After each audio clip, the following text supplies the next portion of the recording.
మీ అందరికీ తెలిసినటువంటి విషయమే. మనము తెలంగాణ రాష్ట్రం సాధించుకున్నదే సబ్బండ వర్గాలు సంతోషంతో ఉండాలని. అంతకుముందు మరి ఎన్నడూ కూడా ఎప్పుడు కూడా బీడీ కార్మికులను ఎవరు అడిగినోళ్ళు లేరు.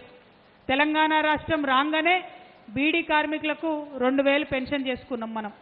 ఇప్పుడు వచ్చినటువంటి కాంగ్రెస్ ప్రభుత్వం ఏం చెప్పింది మనకు? మేము అధికారంలోకి వస్తాం, రాగానే 4000 రూపాయలు ఇస్తామని చెప్పింది. కానీ ఆ మాట ఇంతవరకు కూడా మాట్లాడుతున్నటువంటి పరిస్థితి లేదు. ఎందుకు ఈ మాట చెప్తున్నా అంటే మెదక్ జిల్లా నిండా కూడా బీడీ కార్మికులు ఉంటారు. ఆ బీడీ కార్మికులలో 99% మంది కూడా బడుగు బలహీన వర్గాలకు సంబంధించినటువంటి మా ఆడబిడ్డలే ఉంటారు. వారి కోసమని ప్రత్యేకంగా కేసీఆర్ గారు ఆనాడు ఆలోచించి బీడీ పెన్షన్ పెట్టింది. కానీ ఇప్పుడున్నటువంటి ప్రభుత్వం బీడీ అక్క చెల్లెల గురించి ఒక్కటంటే ఒక్క మాట కూడా మాట్లాడతలేదు. ఇవాళ మెదక్కు వచ్చినాం కాబట్టి మెదక్లో పెద్ద సంఖ్యలో బీడీ ఆడబిడ్డలందరూ కూడా నాకు వినతి పత్రం ఇవ్వడానికి వస్తుండ్రు. మరి వారందరికీ కూడా నేను ధన్యవాదాలు తెలియజేస్తున్నా. మీ తరఫున మన పెన్షన్ను 2000 నుంచి వాళ్ళు చెప్పినట్టు 4000 చేయాలని చెప్పి నేను ముఖ్యమంత్రి గారిని కాంగ్రెస్ ప్రభుత్వాన్ని కూడా డిమాండ్ చేస్తూ ఉన్నాను. దానికి సంబంధించి అవకాశం వచ్చినప్పుడు ఖచ్చితంగా అన్ని వేదికల మీద కూడా మాట్లాడతానని కూడా ఈ సందర్భంగా మీకు తెలియజేస్తూ ఉన్నాను.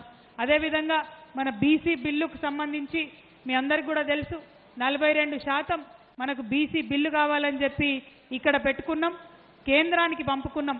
నిన్నగాక మొన్న రేవంత్ రెడ్డి గారు పోయి వాళ్ళ బడే బాయ్ మోడీ గారిని కలవడం జరిగింది. కలిసినప్పుడు ఆయన 32 అంశాలు మాట్లాడిండు. అందులో మాత్రం బీసీల గురించి మాట్లాడలే. అందులో మాత్రం మరి బీసీ బిల్లు మీ దగ్గర ఉంది, దాన్ని మీరు తొందరగా పాస్ చేసి పంపండి అని మాట్లాడలే. అంటే ఈ రాష్ట్రంలో ఉన్న 32 అంశాలు కూడా రేవంత్ రెడ్డి గారికి గుర్తొచ్చిరు. కానీ రాష్ట్ర జనాభాలో దాదాపు 56% ఉన్నటువంటి బీసీలు గుర్తు రాకపోవడం నిజంగా కూడా చాలా దారుణం.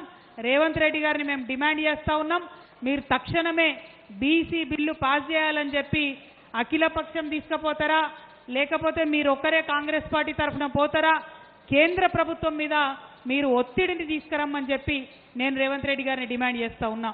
మీరు ఒత్తిడి తీసుకురాకపోతే మేమైతే ఆగం, మేము ఒత్తిడి చేస్తూనే ఉంటాం కంటిన్యూస్గా.